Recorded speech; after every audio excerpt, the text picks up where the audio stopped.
মধ্যরাতের নিস্তব্ধতা ভেঙে আচমকা ছুটে আসে বন্যার পানি। কয়েক মুহূর্তে ডুবে যায় ঘরবাড়ি, উঠোন আর গ্রামের রাস্তাঘাট।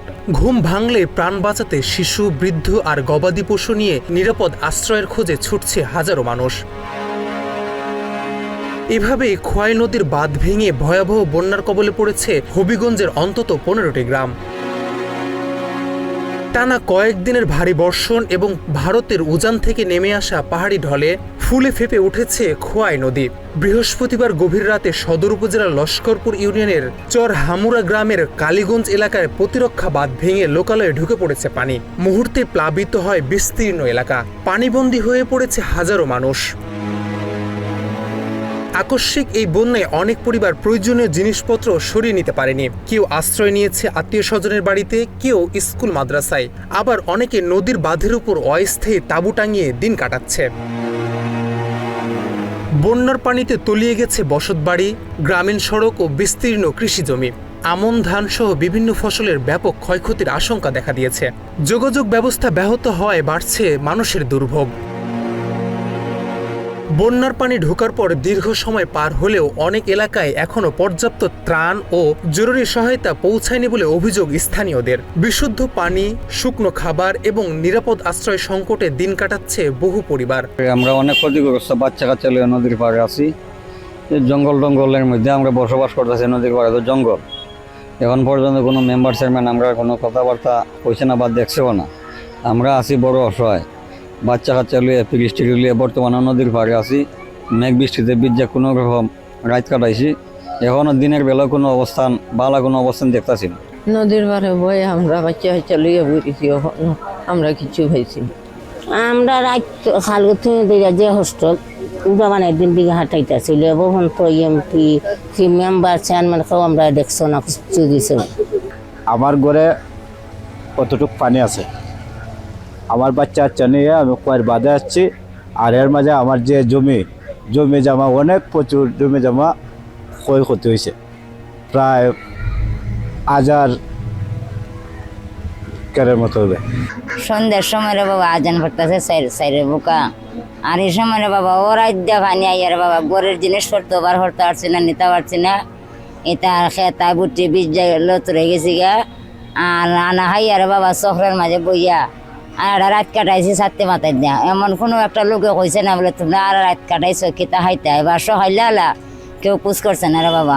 স্থানীয় জনপ্রতিনিধি জানায়, বাঁধ ভাঙার পর থেকে দুর্গত মানুষকে নিরাপদ আশ্রয়ে সরিয়ে নেয়া এবং জরুরি সহায়তা পৌঁছে দিতে কাজ করছে তারা। আমাদের এখানে তো কয়েক বছর যাবৎ নদী ভাঙ্গন দেখা যায় না। গতকালকে রাত্রে খোয়াই নদীর ভাঙ্গন দেখা দেয়। আমি ওইখানে ছিলাম রাত্রে 1টা পর্যন্ত। পানি খুব দ্রুত গতিতে আমার লামাতাস ইউনিয়নে চলে আসছে। তো এখন আমার ইউনিয়নের অনেক গ্রামই বন্যা দুর্গত এবং পুরোপুরি এফেক্টেড। মানুষের ক্ষতিগ্রস্ত মানুষ, পরিবার পরিজন নিয়ে মানুষ বিভিন্ন আশ্রয় কেন্দ্রে আশ্রয় নিয়েছে এবং ফসলের অনেক ক্ষতিগ্রস্ত। জেলা প্রশাসকের পক্ষ থেকে জানানো হয়েছে, 4টি আশ্রয় কেন্দ্র ছাড়াও বিভিন্ন শিক্ষা প্রতিষ্ঠানে অস্থায়ী আশ্রয় কেন্দ্র ব্যবস্থা করা হয়েছে। পাশাপাশি ত্রাণ বিতরণ ও প্রয়োজনীয় সহায়তা কার্যক্রম চলমান রয়েছে। আশ্রয় কেন্দ্র আমাদের এখানে আমরা এটা বলে রাখছি, আশ্রয় কেন্দ্র বলতে যে এলাকাগুলো প্লাবিত হচ্ছে, ইমার্জেন্সি যে কোনো আশ্রয় কেন্দ্রে গিয়ে মানে যে কোনো স্কুলে বা কলেজে বা মাদ্রাসায় তারা অবস্থান করতে পারবে। কারণ দেখা যাচ্ছে হয়তো একটা আশ্রয় কেন্দ্র ঘোষণা করলাম, কিন্তু ওই বাড়ি থেকে অনেক দূরে আশ্রয় কেন্দ্রটা, তার যেতে কষ্ট হচ্ছে। প্রয়োজন নাই, নিকটতম যে উঁচু যে ইয়েটা থাকবে আপনার স্কুল কলেজ মসজিদ হয়ে যে জায়গায় থাকে ওখানে তারা অবস্থান করবে। বেশি ইমার্জেন্সি হলে আমরা তাকে এক জায়গায় নিয়ে আসবো, আর নাহলে তারা ওখানে অবস্থান করবে। আমাদেরকে জানালে আমরা খাবারটা সেখানে পৌঁছে দিব।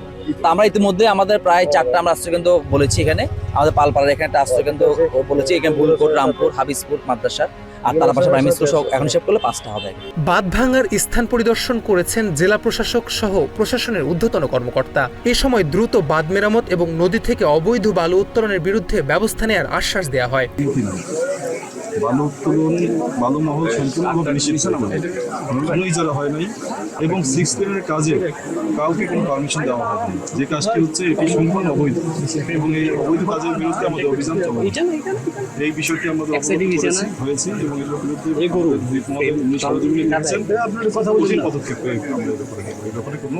এদিকে হবিগঞ্জ 3 আসনের সংসদ সদস্য ও জাতীয় সংসদের হুইপ আলহাজ জি কে গাউস দুর্গত এলাকায় পরিদর্শন করে ক্ষতিগ্রস্ত মানুষের পাশে থাকার এবং দ্রুত বাঁধ সংস্কারের আশ্বাস দিয়েছেন।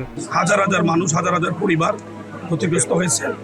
মাননীয় প্রধানমন্ত্রী শ্রদ্ধেয় জনাব তারেক রহমান সাহেব রাত্রে বৃষ্টিতে অবহিত হয়েছেন এবং সঙ্গে সঙ্গে জেলা প্রশাসন সহ সংশ্লিষ্ট সকলকে নির্দেশ দিয়েছেন যেন এই বন্যা কবলিত মানুষের পাশে ওনার সরকার আছে, উনি আছেন, প্রশাসন আছে। এই বার্তাটা যেন আমরা পৌঁছাই এবং সশরীরে আমরা থাকি।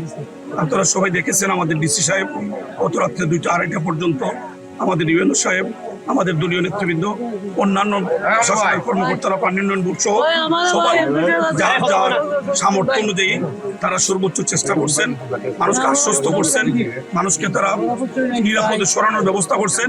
সেই জন্যই এত পানি প্রবেশ করছে কিন্তু একটা প্রাণহানি ঘটে নাই। খোয়াই নদীর বাঁধ ভাঙার ক্ষত এখন শুধু মাটিতেই নয়, হাজারো মানুষের জীবনেও। পানি কমলেও সামনে অপেক্ষা করছে বাড়িঘর মেরামত, ফসলের ক্ষতি সামাল দেয়া আর স্বাভাবিক জীবনে ফেরা কঠিন লড়াই। দুর্গত মানুষের প্রত্যাশা দ্রুত বাঁধ সংস্কার, পর্যাপ্ত ত্রাণ এবং দীর্ঘমেয়াদী ভাঙ্গনরোধী ব্যবস্থা, যাতে বর্ষায় আর এমন দুর্ভোগের মুখে পড়তে না হয়। তথ্যচিত্রে শেখ বেলাল, বাংলা এডিশন।